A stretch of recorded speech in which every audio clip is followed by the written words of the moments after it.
¿Vivís un caos familiar? ¿En tus finanzas o con tu pareja? ¿Te discriminan? ¿Nadie te entiende?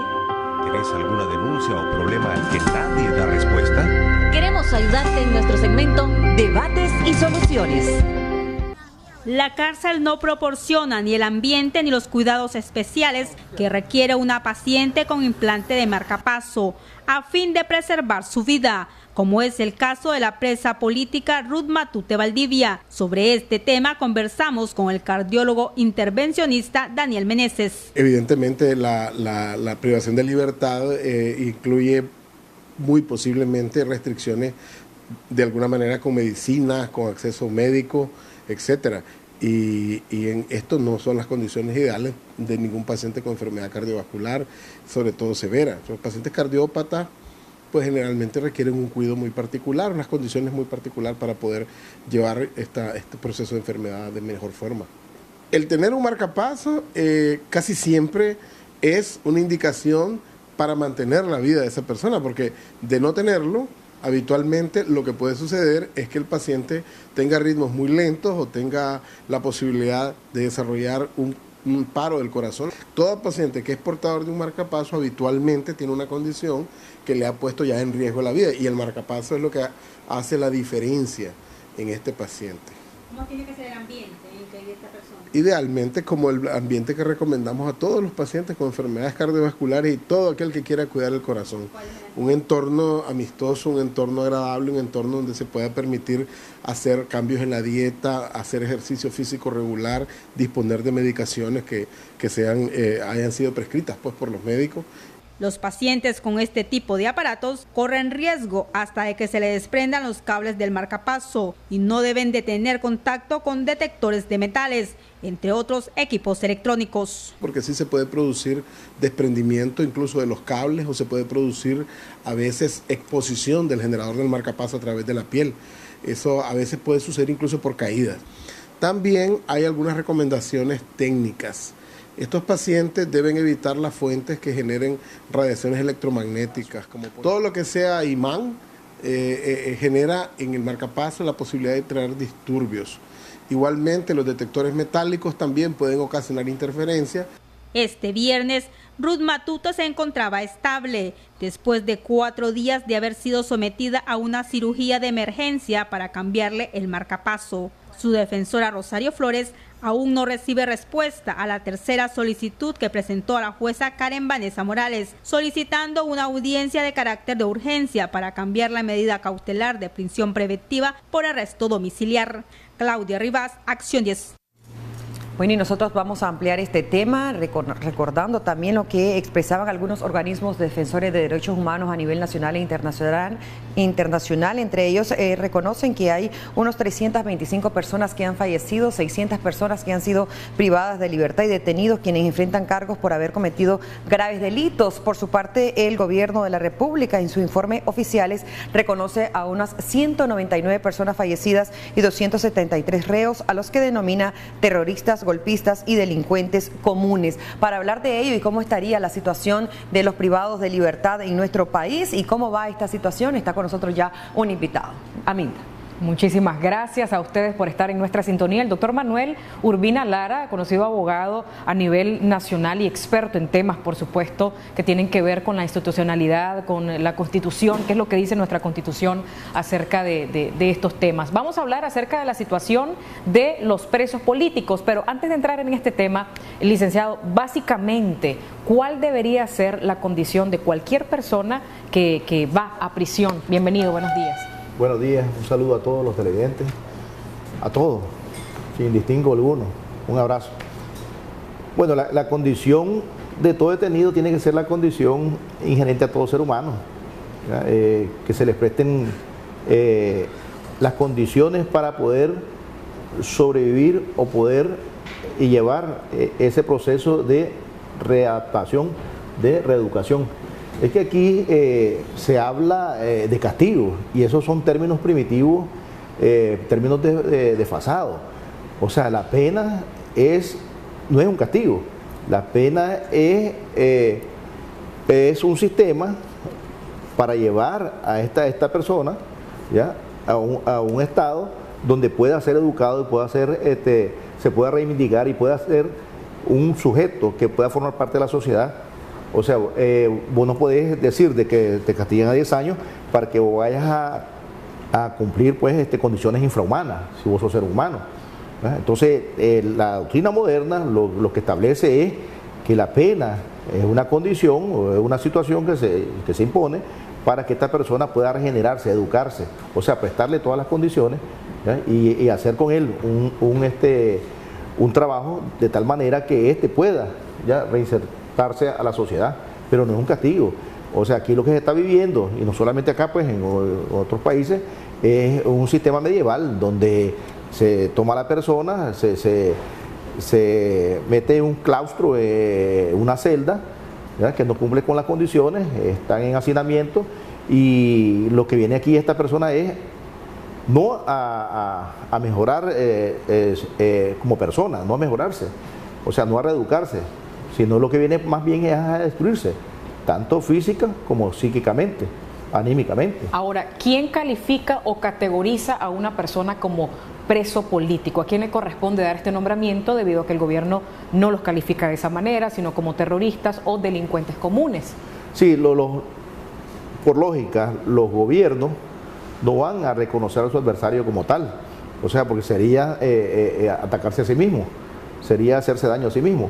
Quienes le dan esa categoría, quienes le dan ese nombramiento, se podría decir, de reos políticos, esa condición de reos políticos, son los organismos internacionales, son los derechos humanos, y todas aquellas entidades, todos aquellos grupos que tienen incidencia en la política internacional, son los que dicen, pues, aquí está sucediendo esto, y esas personas que están detenidas son reos políticos, como sucedió en Nicaragua, pues a nivel mundial han catalogado todos estos señores que han caído presos a raíz de los sucesos estos como reos políticos.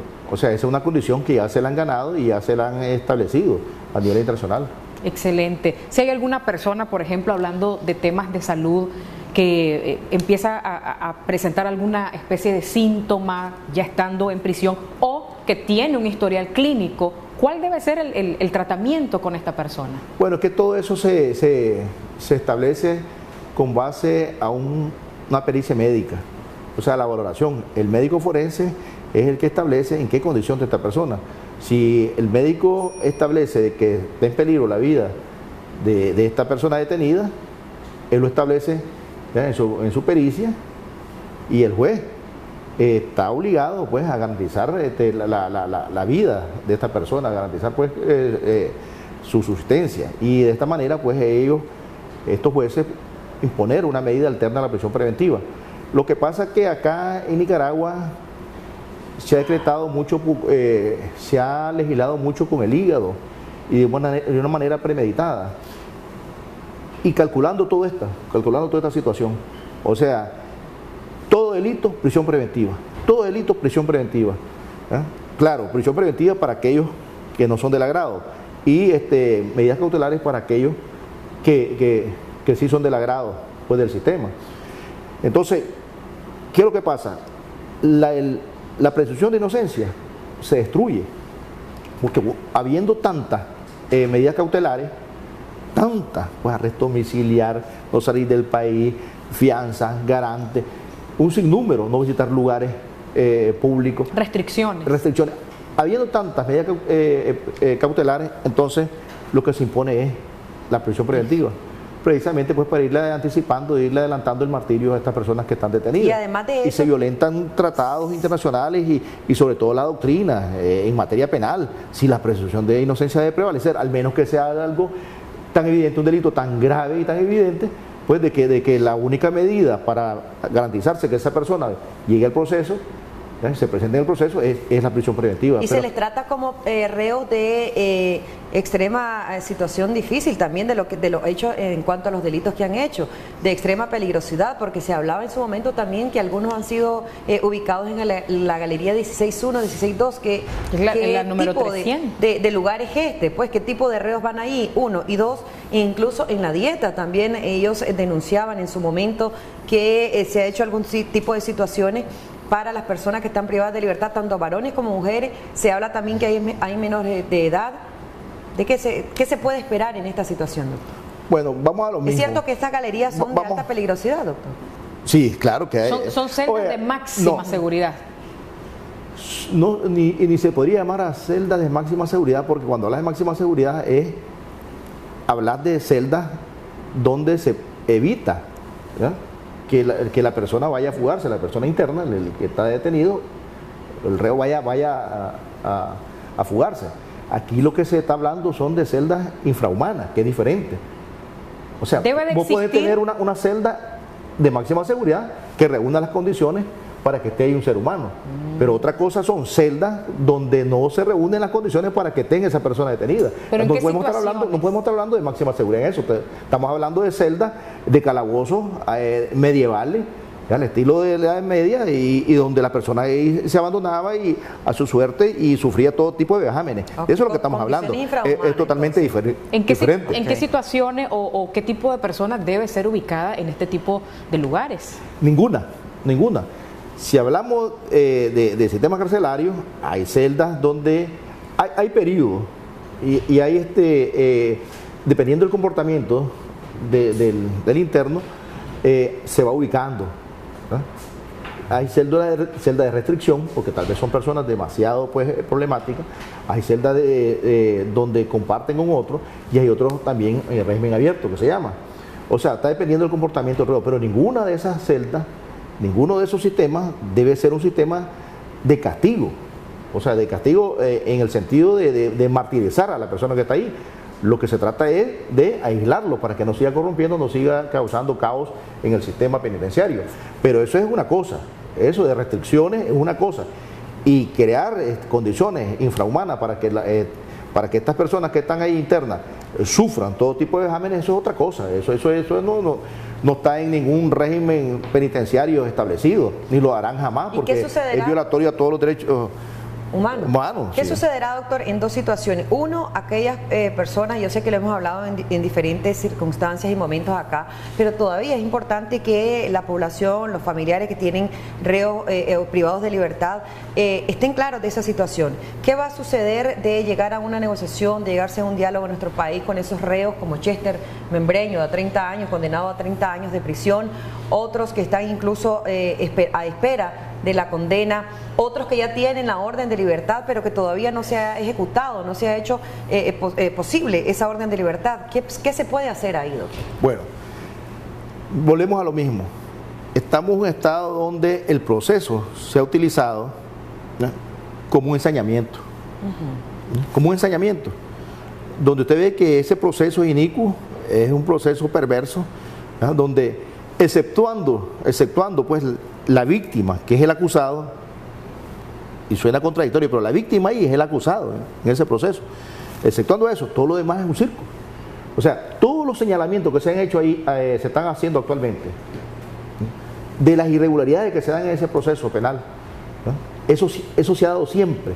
O sea, lo que pasa es que ahora, por la coyuntura, entonces se hace a nivel público, y se hace con una manera insistente por la cantidad de personas que están sufriendo ese tipo de vejámenes. Pero el proceso penal aquí en Nicaragua siempre se ha dado. O sea, los que están defendiendo ahora a estos hombres que están presos por la coyuntura, hombres y mujeres, que por cierto un abrazo para todos ellos, los que están defendiendo, la mayoría son exfiscales,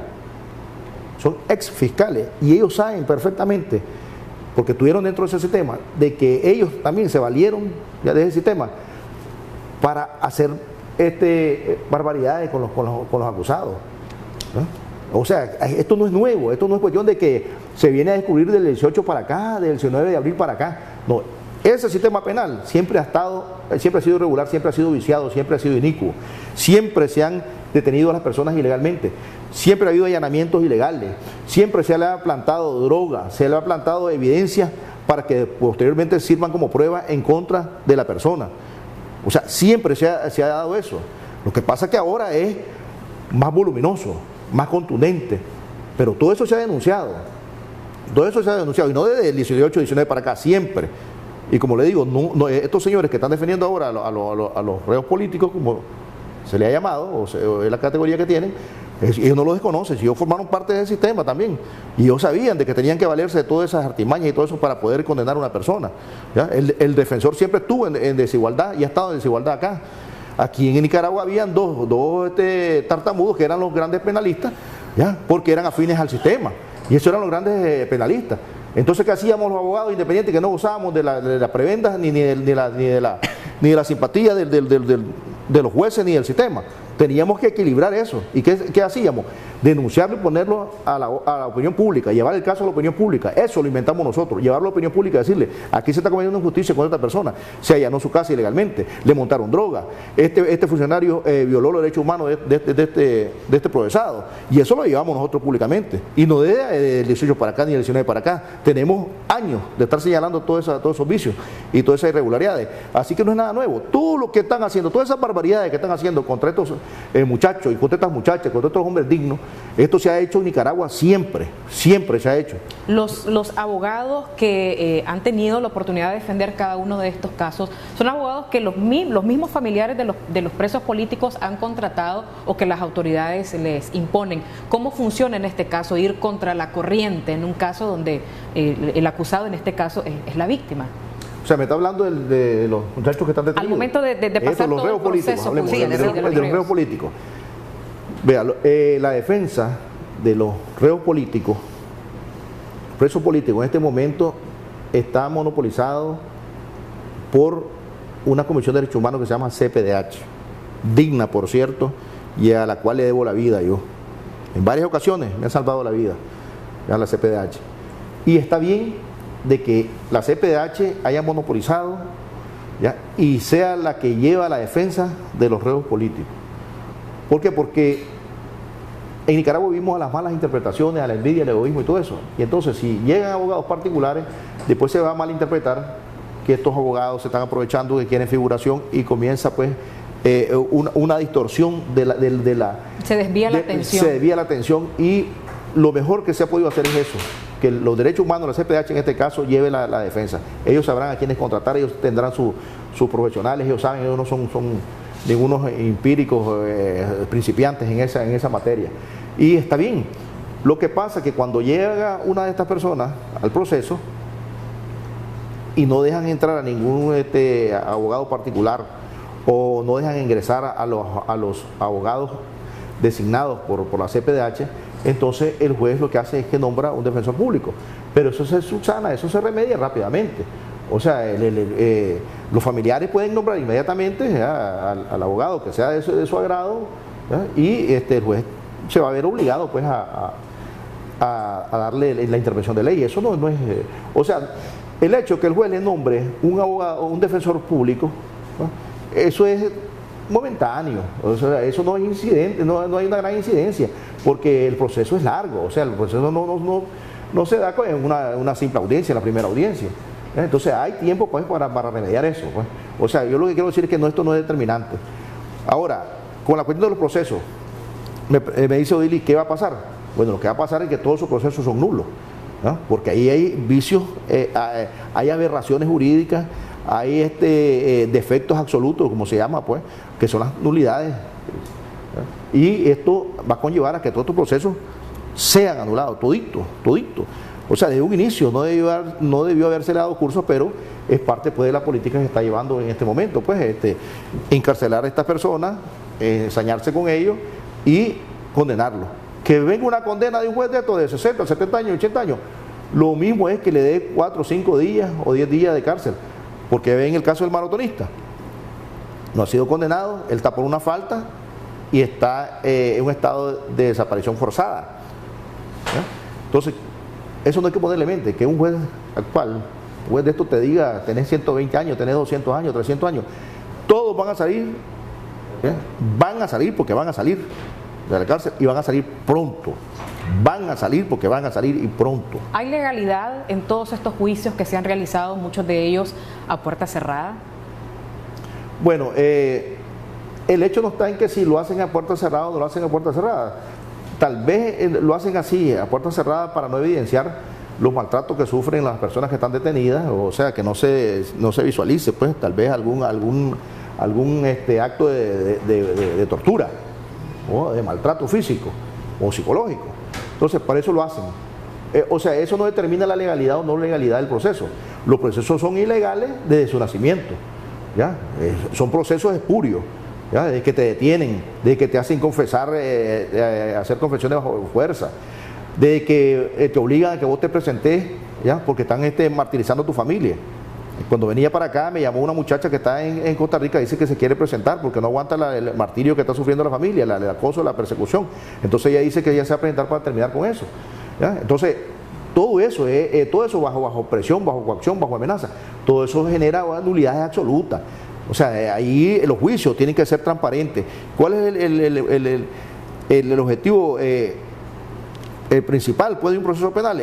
Dirimir, ¿verdad?, la situación de esta persona que se está siendo acusada, pero dirimirlo dentro de un rango civilizado, respetándose los derechos humanos, y respetándose la legislación, la Constitución, y sobre todo los tratados internacionales. Si el Estado de Nicaragua ha suscrito tratados internacionales, deben de respetarse en materia de derechos humanos y deben de aplicarse.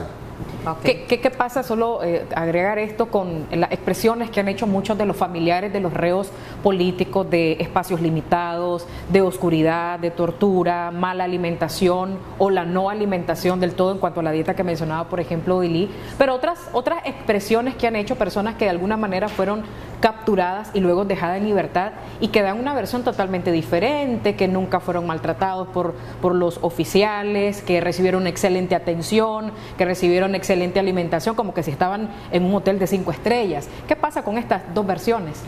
Bueno, habría que usar la lógica, ¿verdad?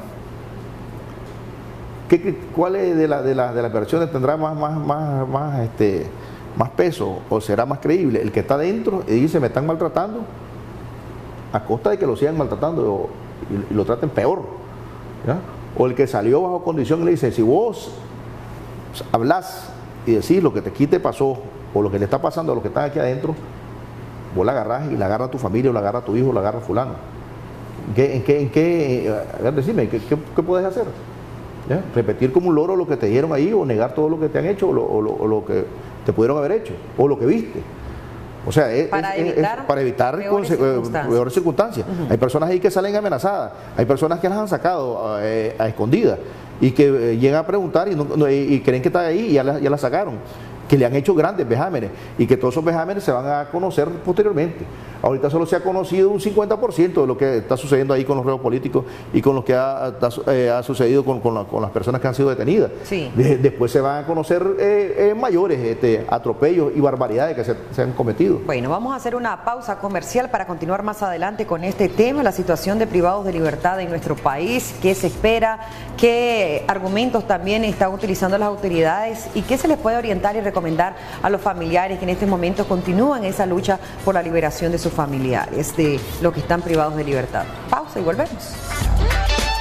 Continuamos con el doctor Manuel Urbina Lara abordando el tema sobre la situación de los presos y los reos políticos en nuestro país, de que se está solicitando los familiares también esa liberación. Todavía hay la situación que esperan que una de esas reos, como es Ruth Matute, quien fue recién intervenida por una situación cardíaca que ella presenta, ella usa pues siempre un marcapaso, y que se espera esa privada de libertad poder enfrentar ese juicio, esos cargos en su casa, pero él nos va a orientar esta situación, doctor. Y conversamos, además de estos temas, también fuera del aire, que algunos historiadores y expertos en la materia, periodistas incluso de trayectoria, que decía que esta es la mayor cantidad de presos y reos políticos que ha habido en la historia de Nicaragua en los últimos 50 años. ¿Eso es así? ¿O en los años 80 también hubo otra cantidad similar? Bueno, a lo primero lo de Ruth Matute. En primer lugar, es una dama, es la madre de varios niños. Su condición, su enfermedad que padece, es gravísimo eso. Como te lo dije, la doctrina, las legislaciones modernas, lo que ven en el detenido es un ser humano. No ven una bestia a la que hay que castigar, a la que hay que domar, ¿ya? Y así es que se ha estado tratando a estos catalogados como reos políticos, ¿ya? Como bestias, ¿ya? A las que hay que domar, a las que hay que arrodillar, poner de rodillas. Si hablamos de que el juez, para poderla poner en libertad, tiene que auxiliarse de un dictamen médico legal donde un especialista diga en la materia, ¿verdad?, un cardiólogo diga que peligra la vida de esta persona estando bajo régimen carcelario, entonces estaríamos esperando ese dictamen. ¿Qué es lo que pasa? Como todo esto es un engranaje, difícilmente un médico legal, ¿verdad?, en este sistema se va a arriesgar a decir, bueno, corre peligro, está en peligro la vida de esta muchacha si sigue bajo el régimen carcelario. No lo va a hacer, ¿verdad?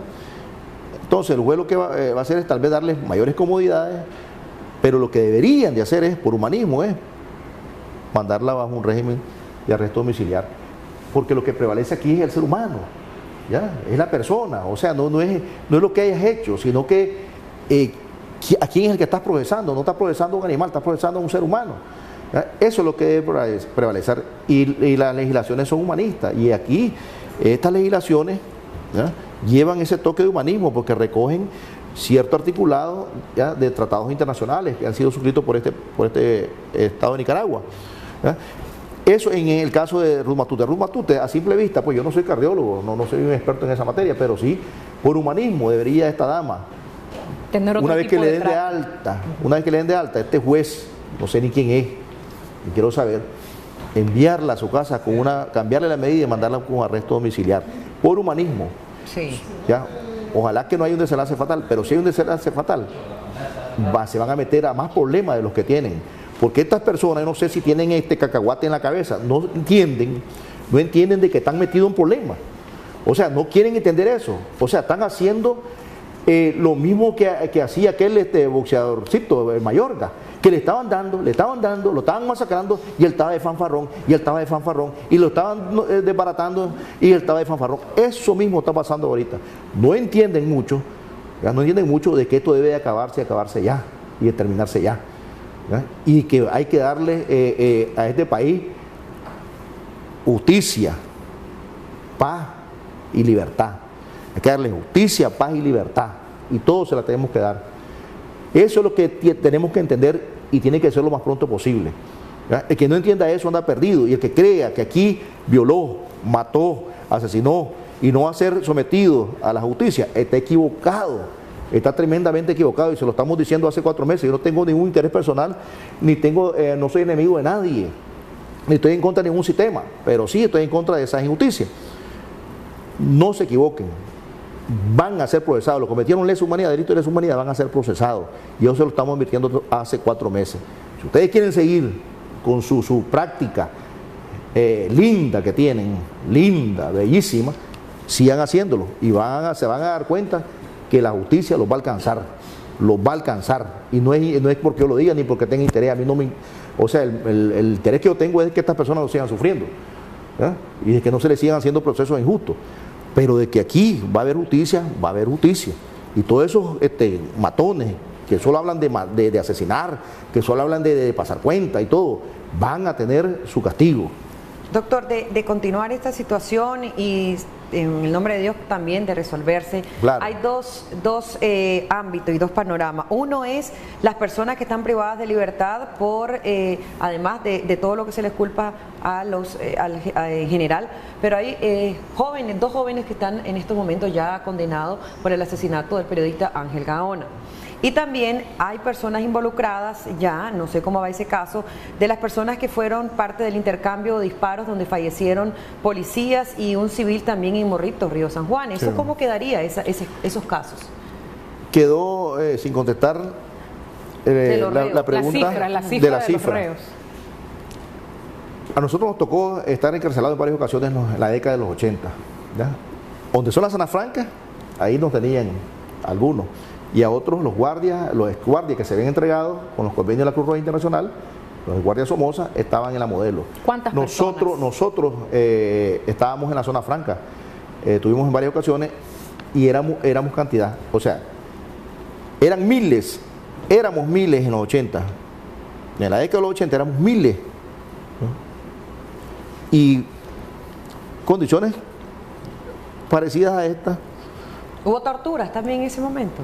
De todo hubo. Como supuestamente se de ha todo denunciado hubo. actualmente. De todo hubo. En la década de los 80, con las personas que estaban en contra del sistema, hubo de todo. Y no lo puedo negar y hacerme aquí el tonto porque lo he escrito, ¿ya? En varios libros. Todos los vejámenes que se cometieron en los 80. Y esas cifras de ahora son superadas grandemente por esa década. En esa década éramos miles.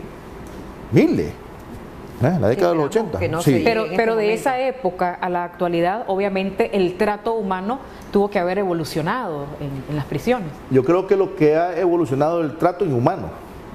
Eso es lo que ha evolucionado. O sea, siempre han sido, esos cautiverios han sido crueles. Han sido crueles. O sea, por ejemplo, lo que pasa, disculpa mi imprudencia. Lo que pasa que antes, ¿se acuerdan que Teletipo, que Cable, hacían una barbaridad acá y se sabía a nivel internacional a los 4 o 5 días, hasta el mes? Las redes sociales han sido... Ahora no, ahora la tecnología te pone en evidencia inmediatamente y eso se debe después de que ahora ya sea más impactante. Ese tipo de acción inhumana que cometen contra los reos. Que inclusive en los primeros meses de protesta realmente no fueron ni siquiera los medios de comunicación los que pusieron al hilo de la información a la gente, fueron primero las redes sociales y en base a videos que se enviaban por WhatsApp y que se viralizaban, es que los medios pues tomaban toda esta información. Siempre hablando de los derechos que tiene un reo, sea político o sea de cualquier otra calificación de delito, se muere un familiar, un ser querido, puede tener, aunque ya tenga una condena o esté en prisión preventiva, puede tener el derecho de participar del funeral de su familiar. Voy a terminar siempre me quedo con la preguntita de Odilí. Odilí se mueve mucho, entonces. Por eso. El asunto del periodista, del asesinato. Todos estos procesos, sea el de Gaona, donde involucraron a 2 negritos ahí, digo negritos no de forma despectiva, sino de cariño, ¿ya? Y que así debe decir, esa es su raza negra, los negritos. ¿Ya? Los involucrados en la cuestión de que dispararon y mataron supuestamente unos policías. Todos esos procesos son viciados, todos esos procesos son sujetos a nulidad. Que se va a dar su nulidad, ya sea a mediano o a largo plazo, cualesquiera que sea el procedimiento que se utilice, se va a dar. Esos procesos van a ser nulos totalmente, porque no solamente han sido algunos prefabricados, sino que han utilizado a personas inocentes para involucrarlas, meterlas ahí, ¿ya? Y responsabilizarlas de crímenes que cometieron otros. Todos esos procesos van a ser nulos. ¿Y se abrirían otras investigaciones para dar con el paradero de los verdaderos involucrados en eso? Es que ya todas esas barbaridades que se han cometido ya se están documentando, ya están documentadas. Lo que pasa es que por la situación aquí que impera en Nicaragua no se maneja, ya no lo manejamos nosotros, son otras entidades las que lo manejan, otro tipo de personas. Por ejemplo, esos que vinieron a investigar aquí de la OEA, ellos tienen documentado cantidad de detenciones ilegales, de asesinatos, de violaciones, o sea que tal vez nosotros no lo manejemos plenamente, pero ellos sí, porque han hablado con la víctima, han hablado con los familiares, ¿ya? Y todo está documentado. Donde pudieron tener acceso. Los médicos que fueron objeto de violación y de maltrato y de todo tipo de vejámenes, eso están en el exilio y ellos están declarando bajo juramento, no es cuestión de que es invento, ¿eh? O sea, porque allá eso es sancionado, faltar la verdad es sancionado gravemente, no como acá que viene un policía, viene a decir cuantas mentiras o muchas mentiras en contra del acusado y el juez pone atención y para él es un deleite estar oyendo mentiras y hasta un niño sabe de que está faltando la verdad. Eso en cuanto pues a los procesos. Que no le tengan temor a que 20, 30, 50, 60 años van a salir, ¿ya? Y todos esos procesos van a ser anulados. En cuanto a que se les niega a los internos llegar al sepelio, estar en la vela de los familiares. Ve, aquí siempre en Nicaragua se ha estilado de que todo es por influencia, todo es por amiguismo, todo es por prebenda, ¿ya? Pero dentro del marco del humanismo que debe prevalecer en el sistema penitenciario y dentro de la reglamentación y todo eso está establecido ya como norma, que un privado de libertad que está pasando por una situación puede ir a cumplir con custodia, puede ir a cumplir con ese último acto, pues, de despedir a su familiar, ¿verdad? Y ir con resguardo, con custodia, y si acaso el centro penitenciario, que nunca lo ha habido, pero lo hacen, lo acostumbran, pues, solicitan, pues, que el transporte y todos los costos sean cubiertos por los familiares o por el interno, ¿verdad? No es la primera vez que se ha solicitado eso, se ha hecho en cantidad. No es prohibido. No es prohibido, nunca, jamás. Ningún acto de humanismo, ¿ya?, puede ser prohibido. Eso se ha dado en Nicaragua, se ha dado en cantidad de veces, no es una vez, son miles de casos en que los internos han ido con custodia a despedir a su familiar. Bueno. Pero volvemos a lo mismo, no estamos en una cuestión de sancionar a una persona, regenerarla, educarla y reintegrarla a la sociedad, que pueda hacer otra vez útil a la sociedad. No, lo que estamos hablando es de ensañamiento y utilizando el término castigo, ¿verdad?, como se utilizaba en tiempos medievales. Castigo, eso no existe. Ok, muchísimas gracias, doctor Bueno, Manuel Urbina Lara, Dios le bendiga, ¿verdad? Vamos a nosotros seguir abordando este tipo de temas. A aquellas personas y familiares pues ya han escuchado las recomendaciones de nuestro experto. Amita. Claro que sí, muy importante conocer de manera básica cuáles son los derechos, cuáles son las prohibiciones, restricciones que puede tener pues un reo en la prisión. Gracias al doctor Manuel Urbina Lara. Y espero no haberlo defraudado. Excelente, muchas gracias por su participación.